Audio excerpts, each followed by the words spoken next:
آپ اپنی بیوی کے لیے شوہر کیسے ہیں، آپ اپنے بچوں کے لیے باپ کیسے ہیں، آپ اپنے پڑوسی کے لیے پڑوسی کیسے ہیں۔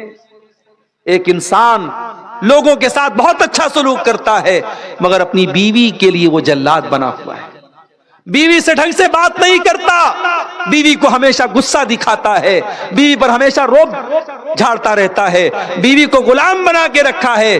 معاف کرنا میرے پیارے ساتھیوں، میں نے اپنے کانوں سے سنا ہے، کہنے والے یہاں تک کہتے ہیں عورت پیر کی جوتی ہے، اس کو کبھی سر پہ نہ چڑھانا ورنہ سر پہ چڑھ کر کے پیشاب کر دے گی۔ یہ جملہ مسلمان کہتا ہے۔ او لوگو، جس عورت کو تم پیر کی جوتی قرار دے رہے ہو، میرے نبی کیا فرماتے ہیں؟ خیرکم خیرکم لأہلہ وانا خیرکم لأہلی۔ او لوگو، تم میں سب سے بہترین انسان وہ ہے جو اپنی بیوی کے لیے سب سے اچھا ہے، اور اللہ کے پیارے نبی فرماتے ہیں کہ میں اپنی بیوی کے لیے سب سے اچھا ہوں۔ آپ کی 9 بیویاں ایک ساتھ رہتی تھیں، آپ ان کے نخرے بھی اٹھاتے تھے، آپ ان کی خواہشات کو پورا بھی کرتے تھے، ان کا حق بھی ادا کرتے تھے، سفر میں جاتے تھے قرآن اندازی کرتے تھے، ڈرا کرتے تھے، جس بیوی کا نام آتا تھا اس کو لے کے جاتے تھے۔ ابھی کل ایک صاحب کا فون آیا، کہنے مولوی صاحب ایک مسئلہ پوچھنا ہے۔ میں نے کہا کیا مسئلہ ہے؟ کہا اگر کسی کی 2 بیویاں ہیں اور جس بیوی کے پاس اس کی باری لگی ہے، مان لیجیے ہفتے میں 2 دن اس بیوی کے پاس، 2 دن اس بیوی کے پاس اس نے باری لگائی ہے، اب جس بیوی کے پاس وہ گیا ہے وہ بیوی اگر پاک نہیں ہے، پیریڈ میں ہے، تو کیا وہ اپنی پہلی والی بیوی کے پاس جا سکتا ہے؟ میں نے کہا تو بڑا پیچیدہ مسئلہ آپ نے پوچھ لیا بھائی۔ میں نے کہا اچھا آپ یہ مسئلہ پوچھ رہے ہیں کہ آپ کی 2 ہیں؟ تو کہا کہ الحمدللہ مولوی صاحب میری 2 ہیں۔ تو 2 والے بھی کبھی کبھی فون کرتے ہیں، وہ تو اچھا ہوا کہ میں گھر پہ نہیں تھا، اور ہماری اہلیہ تو جلدی سے فون کاٹ دیتی ہیں کہ 2 والا کیوں فون کر رہا ہے آپ۔ تو اب بیویاں 2 ہیں لیکن انسان اس بات کی چنتا کر رہا ہے کہ کیسے ان کے ساتھ انصاف ہو۔ آج حالات کیا ہیں؟ ایک بیوی والا بھی اپنی بیوی کے ساتھ ظلم و ستم کر رہا ہے۔ میرے عزیزوں، یہ بیوی نبی اکرم نے اپنی بیویوں کے ساتھ حسن سلوک کر کے یہ تعلیم دی ہے کہ آپ اپنی بیویوں کے ساتھ اچھا سلوک کیجئے، پکے مسلمان بنیے، پورے مسلمان بنیے، اپنے بچوں کے لیے اچھے باپ بنیے۔ یہ جو ہماری قوم کی بیٹیاں مرتد ہو رہی ہیں، کبھی آپ نے غور کیا یہ مرتد کیوں ہو رہی ہیں؟ اس کے بہت سارے اسباب ہیں، بہت سارے کارن ہیں، بہت سارے ریزنز ہیں۔ اس میں ایک وجہ یہ بھی ہے جن بچیوں کو گھر میں پیار نہیں ملتا، کبھی ماں ڈھنگ سے بات نہیں کرتی، کبھی باپ محبت سے بات نہیں کرتا، تو ان لڑکیوں کو موبائل پر کوئی ذرا سا آئی لو یو بول دے، ذرا سا محبت کے چند جملے پھینک دے، ذرا ان کے بالوں کی تعریف کر دے، ان کے چہرے کی تعریف کر دے، تو وہ لڑکیاں لٹو ہو جاتی ہیں اور ان کے لیے موم بن جاتی ہیں۔ اس لیے اپنی لڑکیوں کو یہ ناجائز محبتوں کے جال سے بچانا ہے تو جائز محبتیں ان کو دو، اپنے بچیوں سے پیار کرو۔ میرے پیارے ساتھیوں، ہمارے پیارے نبی صلی اللہ علیہ وسلم اپنی بچیوں سے بہت پیار کرتے تھے۔ 4 بیٹیاں آپ کی تھیں، 4 بیٹیاں آپ کی تھیں۔ بڑی بیٹی زینب تھیں، اس کے بعد رقیہ تھیں، اس کے بعد ام کلثوم تھیں، اور سب سے چھوٹی بیٹی فاطمہ تھی۔ حضرت فاطمہ کی شادی آپ نے حضرت علی سے کی تھی۔ حضرت حسن اور حسین کی ماں تھی حضرت فاطمہ۔ جب حضرت فاطمہ کبھی نبی کے پاس آتی تھیں، نبی کی زندگی میں 3 بیٹیوں کا انتقال ہو چکا تھا، بس یہی ایک بیٹی بچی تھی، سب سے چھوٹی بیٹی تھی، سب سے لاڈلی بیٹی تھی۔ جب یہ نبی کے پاس آتی تھی، اما عائشہ فرماتی ہے کہ اللہ کے نبی اپنی بیٹی کا ویلکم کرتے تھے۔ بیٹی کو دیکھ کر کے آج گھروں میں ماحول ایسا بن گیا ہے کہ گھر میں بیٹی آ جائے تو بہو اپنی ناک منہ بنانے لگتی ہے کہ ہماری نند آ گئی۔ بھائی بھی بیچارہ دھیرے سے کنارے ہو جاتا ہے کہ بہن آ گئی تو بہن کے بچے بھی آ گئے، ان کو پیسہ دینا پڑے گا، سامان دینا پڑے گا۔ میرے بھائیوں، اگر اللہ نے آپ کو بہن سے نوازا ہے، اس بہن کی محبت کی قدر کرو۔ آج کے اس دور میں اگر آپ کی بہن وقت نکال کر کے آپ کے گھر آتی ہے، اس بہن کے اس رشتے کی قدر کرو، ورنہ ایک زمانہ وہ آئے گا کہ تم ترسو گے۔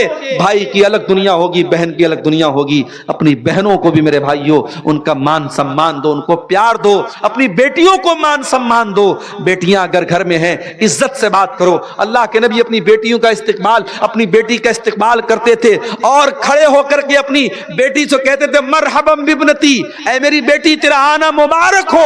और अल्लाह के नबी अपनी बेटी का हाथ पकड़ के चूम लेते थे और अपने बगल में, अपने साइड में, अपने बाजू में, अपनी सीट पर अल्लाह के प्यारे नबी अपनी बेटी को बिठाते थे। बेटियों से प्यार करना भी नबी की सुन्नत है, बेटियों से मोहब्बत करना भी नबी की सुन्नत है। और बेटियों को मारना, बेटियों पर जुल्म करना और मां के पेट में बेटियों को कत्ल कर देना, ये मुशरिकों का तरीका है, ये जाहिलियत का तरीका है, ये मोहम्मद अकरम का तरीका नहीं है, ये इस्लाम का तरीका नहीं। इस्लाम हमें एक अच्छा बाप बनने की तालीम भी देता है। अपने बच्चों की तरबियत करो मेरे प्यारे साथी। अभी ट्रेन पर मैं सफर कर रहा था, गैर मुस्लिम लड़के लड़की आपस में बात कर रहे थे। बात निकल गई कि आजकल जो मोहब्बत चल रही है, छोटी छोटी बच्चियां, छोटे छोटे लड़के लड़कियां प्यार मोहब्बत के नाम पे उल्टे सीधे काम कर रहे हैं। तो उस लड़की ने बड़ी पॉइंट की बात बोली, गैर मुस्लिम लड़की थी। उसने अपने साथी से कहा, पता नहीं उसका भाई था या दोस्त था या शौहर था, जो भी था, उसने कहा कि मां बाप को बहुत चौकन्ना रहना पड़ेगा। आज लड़कियों की परवरिश करना है तो मां बाप को बहुत चौकन्ना रहना पड़ेगा। तो उसके साथ जो लड़का था उसने कहा कि अरे भाई, कितना भी कोई नजर रखेगा, लड़की कहां जा रही है, क्या करे, कितना भी नजर रखेगा इंसान अपनी बेटी पर। तो उस लड़की ने कहा कि सिर्फ नजर रखने से काम नहीं चलेगा। आज के दौर में अगर बच्चों को पालना है तो मां बाप को अपना सब कुछ कुर्बान करना पड़ेगा। वो लोग जो चंद पैसे कमाने के लिए अपने बच्चों को छोड़ के बाहर रहते हैं, उनसे कहूंगा भाई कम पैसे कमाओ, अपने बच्चों को टाइम दो। एक वक्त आएगा जब तुम्हारे पास पैसा तो होगा मगर बच्चे नहीं होंगे। आज अपने परिवार को छोड़ के कोई दुबई में काम कर रहा है, कोई सऊदी में काम कर रहा है, और क्या जिंदगी है, कुत्तों की जिंदगी है मेरे साथी, जानवरों की जिंदगी है। यहां तो इंसान बड़े खुशी के साथ कहता था मेरे भाई तो सऊदी में काम करते हैं, जाके मैंने देखा है वो फैमिली क्वार्टर कैसे हैं उनके रहने। वो जो ड्राइवर का काम करते हैं सऊदी वगैरह में, छोटे से कमरे हैं बेचारे, उसी में वो रहते हैं, उसी में किनारे लेटरिन बना हुआ है, छोटे से कमरे में पूरी जिंदगी गुजारना है। मैडम का फोन आ गया, मालिक का फोन रात में 2 बजे आया तो वो ना नहीं कर सकता, ना करेगा तो जल्दी से पासपोर्ट पर स्टांप लगा के फौरन एयरपोर्ट भेज दिया, जाओ वापस जाओ, अपने इंडिया चले जाओ। कोई जिंदगी है? मैं कहता हूं कम खाओ, अपने बच्चों को बाप का प्यार तो दे दो मेरे साथी। कितनी औरतें बेचारी रोती हैं, मसला पूछती हैं, मौलवी साहब मेरा शौहर 2 साल से बाहर है, 3 साल से दुबई में है, मैं शादीशुदा औरत अकेली रहूं, कैसे रहूं? समाज कहता है कि औरतें रह लेती हैं, औरतें जरूर रह लेती हैं मगर घुट घुट के रहती हैं। और उसमें बहुत सारी ऐसी औरतें भी हैं, घर में ज्वाइंट फैमिली सिस्टम है, देवर भी रहता है, जेठ भी रहता है, कजिन्स भी रहते हैं, शौहर बाहर रह रहा है, कितने घरों में हराम रिश्ते पनपते हैं। ऐसी नौकरी, ऐसा काम जिसमें आप अपनी फैमिली को टाइम न दे सकें। मेरे प्यारे साथियों, अपने परिवार से दूर रहकर 2-2 साल तक अपने बच्चों से दूर रहकर के काम करना पड़े, ऐसा काम करना ठीक नहीं है मेरे प्यारे साथी। और इसीलिए मैं तकरीरों में यह बात कहता हूं कि हमारे मदरसों में जो मौलवी लोग पढ़ाते हैं, असातिज़ा जो पढ़ाते हैं, उन असातिज़ा के लिए, उन मुअल्लिमीन के लिए भी फैमिली क्वार्टर का इंतजाम होना चाहिए। जो कौम अपने खाने पीने पर लाखों करोड़ों खर्च कर सकती है, क्या अपने कौम के बच्चों को पढ़ाने वाले टीचरों के लिए फैमिली क्वार्टर का इंतजाम नहीं कर सकती? ये कौन सी जिंदगी है कि एक टीचर मदरसे में पढ़ा रहा है, 6-6 महीने पर उसके मदरसे की छुट्टी होती है, 6 महीने में एक बार बेचारा अपनी बीवी के पास जाता है। क्या उसकी बीवी को अपने शौहर के साथ रहने का हक नहीं है? क्या उसके बच्चों को अपने बाप के साथ रहने का हक नहीं है? कितनी मस्जिदें हैं, इमाम साहब के रहने के लिए बिल्कुल छोटा सा हुजरा दिया जाता है।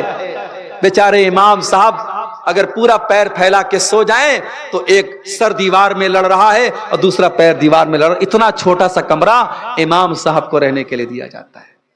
अरे तू अपनी बिल्डिंगों में आराम से रहे, अपने बच्चों के साथ आराम से रहे, अपनी बीवी के साथ आराम से रहे, और तेरी मस्जिद का इमाम बेचारा अपनी बीवी से दूर रहे, अपने बच्चों से दूर रहे। मेरे प्यारे साथियों, ये मसले हैं जिन पर हमें गौर करने की जरूरत है, जिनका हल निकालने की जरूरत है।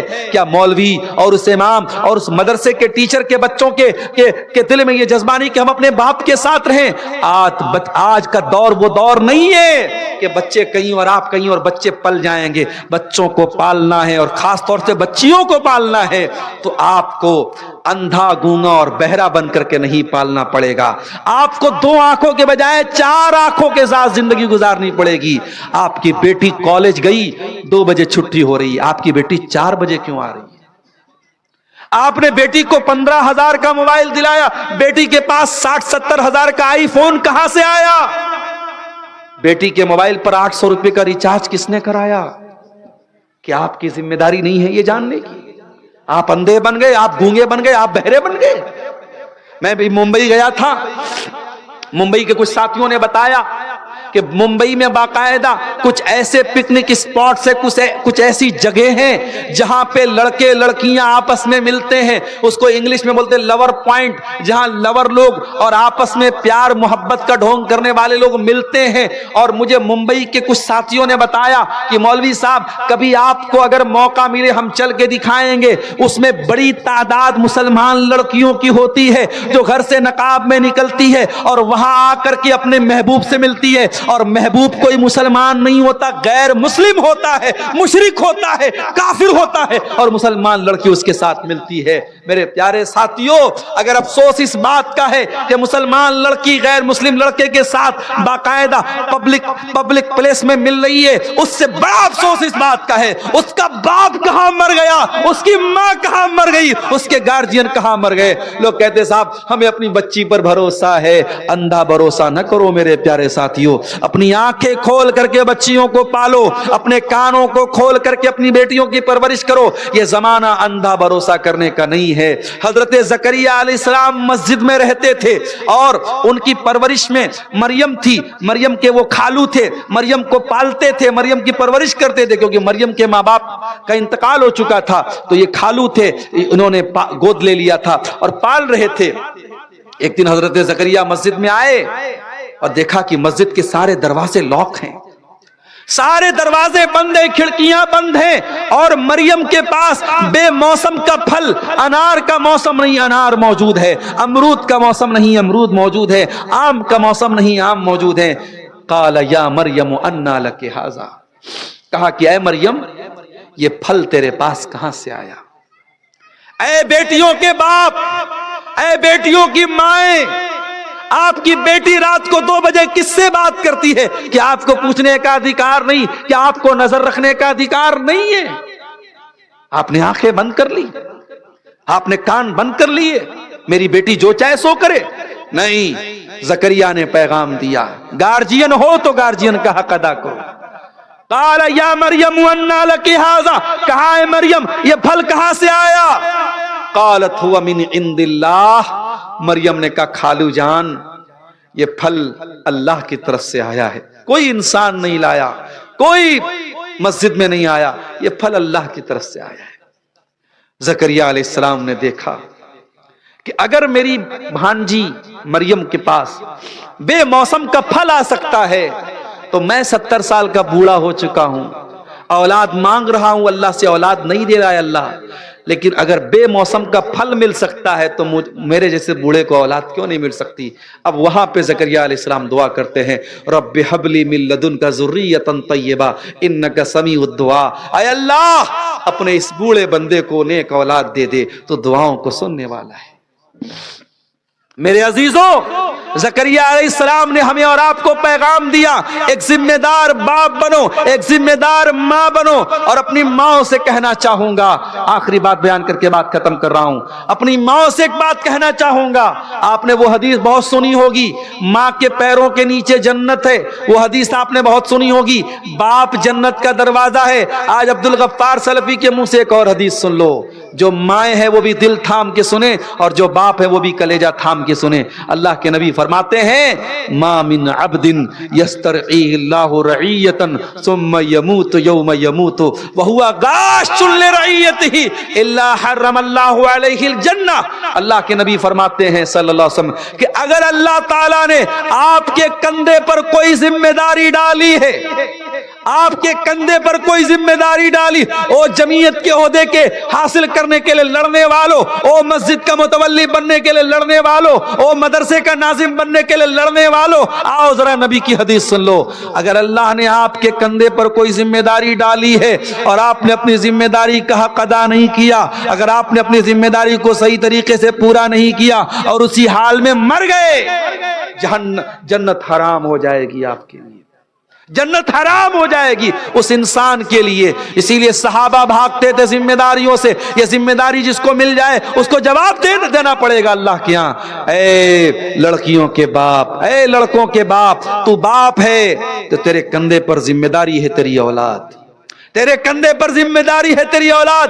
اے میری ماں بہنوں، اللہ نے آپ کے آنگن میں بچوں کی کلکاریوں کو گونجنے کی توفیق دی ہے تو بہت بڑی نعمت ہے۔ ارے جن عورتوں کے گود میں بچہ نہیں ہوتا، سماج تانا مار مار کے اس عورت کو بیمار کر دیتا ہے۔ ارے یہ تو بانجھ ہے، یہ تو بانجھ ہے، اس کو تو اولاد نہیں ہوئی، 2 سال ہو گیا، 10 سال ہو گیا، اس کو سماج تانا مار مار کے اس عورت کو بیمار کر دیتا ہے، مریض بنا دیتا ہے۔ اگر اللہ نے آپ کو اولاد دیا ہے میری ماں، یہ اولاد بہت بڑی نعمت بھی ہے اور بہت بڑی ذمہ داری بھی ہے۔ اس ذمہ داری کا حق ادا کرو، ایک ذمہ دار ماں بنو، ایک ذمہ دار باپ بنو۔ میں ایسے باپوں کو جانتا ہوں جو رات میں تہجد پڑھتے ہیں مگر بیٹا فجر بھی نہیں پڑھتا، بیٹا ایک ٹائم کی نماز نہیں پڑھتا اور بیٹے سے کبھی کہتے بھی نہیں کہ بیٹا تو نماز پڑھ۔ میں ایسی ماں کو جانتا ہوں جو راتوں میں تہجد پڑھتی ہیں اور وہ ماں بیٹھ کر کے تہجد پڑھ رہی ہے اور بیٹی کنارے اپنے بوائے فرینڈ سے باتیں کر رہی ہے۔ میری ماں اور بہنوں، یہ ماحول نہیں چلے گا، یہ لاپرواہی نہیں چلے گی۔ اندھی گونگی اور بہری بن کر کے زندگی مت گزارو، اپنی آنکھیں کان دل دماغ سب کھول کر کے زندگی گزارو اور ایک ذمہ دار ماں باپ بنو۔ یہ چند باتیں تھی میرے پیارے ساتھیوں، اس حوالے سے